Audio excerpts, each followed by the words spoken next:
Sexual harassment is a type of harassment technique that relates to a sexual nature and the inappropriate promise of reward in exchange of a sexual favor.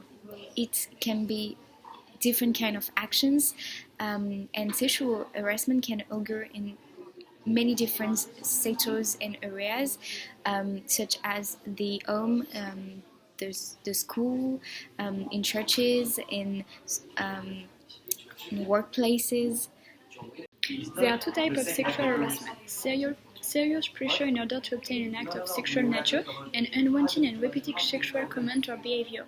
This first type is easy to identify. It's an abuse of authority on the workplace with the use of threat or blackmail for obtaining sexual acts.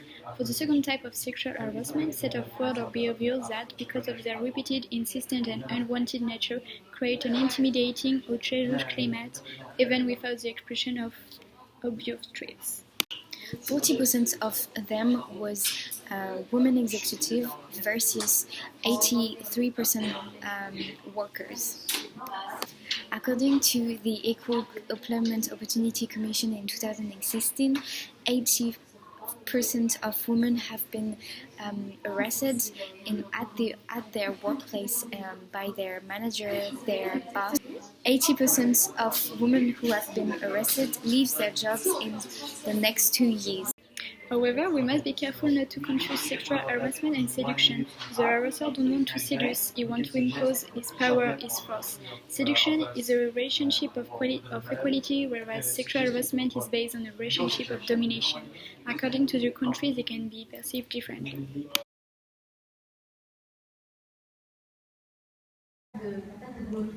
Hi, Thomas. Hi. How are you today? Good, thank you. You look pretty nice. Good choice. Would you like to go out tonight? Sorry, I don't mix my private life and my professional life. So no. Ah, it's to having fun. Are you sure?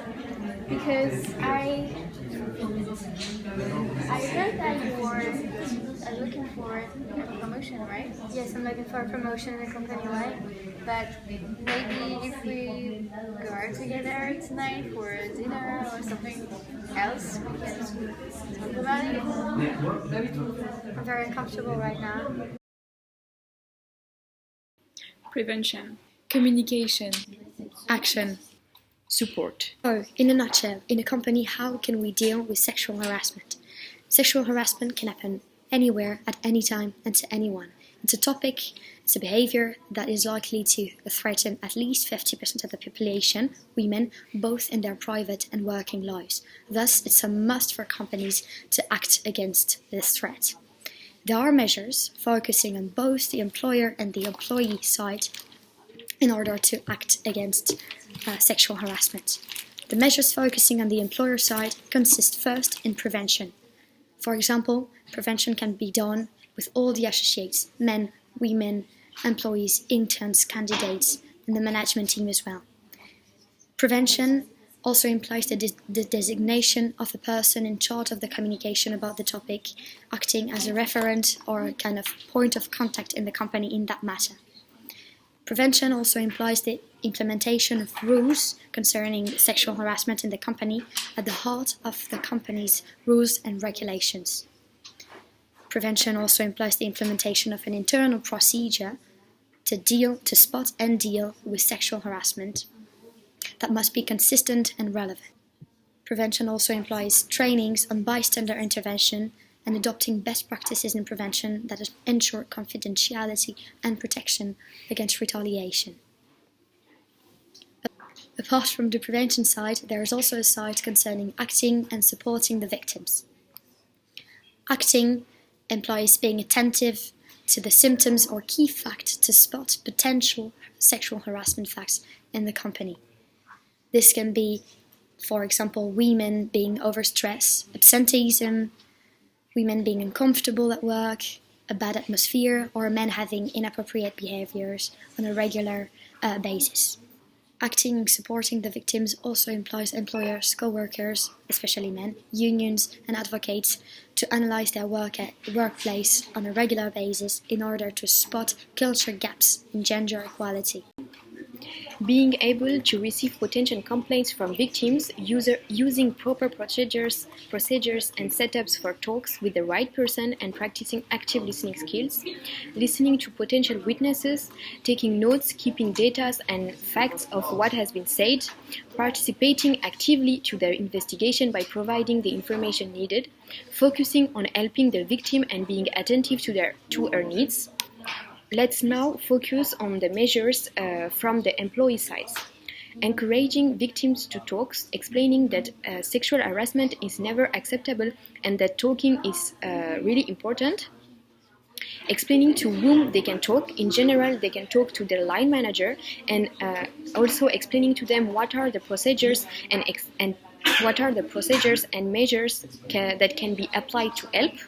Explaining that support is offered and that they can seek to talk with the occupational health physician, to any psychologist, to government institution, to police and other specialized association.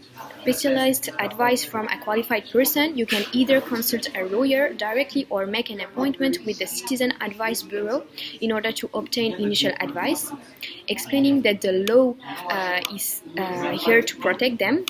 Explaining that any figure of authority is able to hear them. For example, if you think that it is your line manager who is sexually harassing you, then you can make a complaint to someone else in a position of authority in your organization. Make a formal complaint, which is known as a grievance, to your HR department, and also keep a copy of this. Keep evidence, keep a diary of all of the incidents of harassment that you think that you have suffered from, and record exactly who was involved and what happened. Try to obtain any witness evidence that you can find from your colleagues who have seen or heard something. Keep any letters, emails, minutes of meetings that you think can be useful. In a nutshell, it's all about making the work environment become a safer place. It is paramount to make the workplace culture shift away from the silence and alienation that fosters sexual harassment and violence, and to move toward accountability, respect, equity, and safety for all associates.